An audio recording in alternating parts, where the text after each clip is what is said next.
The Texas Tech University system will likely have a new chancellor soon. Chairman of the University Board of Regents, Cody Campbell, announced today that he expects State Senator Brandon Creighton to be named the sole finalist for the role. Creighton has served Conroe in Southeast Texas in the state Senate since 2014. He also served in the Texas House from 2007 to 2014. Creighton received his bachelor's degree from the University of Texas and a Juris Doctorate from Oklahoma City University.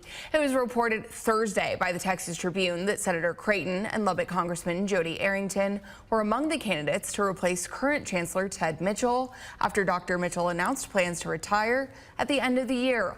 Multiple sources have now confirmed to KCBD that Creighton will likely be named later this week. Chairman Campbell praised Senator Creighton in his announcement today, calling him a strong voice in the fight to get colleges and universities back on track, adding that the state senator shares the value and the vision of the Texas Tech community. Senator Creighton also posted to social media after the announcement. He called it an honor and said he feels blessed to be considered for the role. He also said that he's excited about the future of the Texas Tech University system and called Tech the tip of the spear for the future of higher education.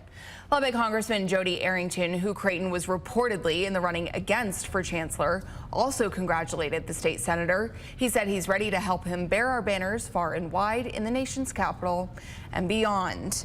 The Board of Regents met briefly yesterday, but did not provide a public update on the search for a chancellor.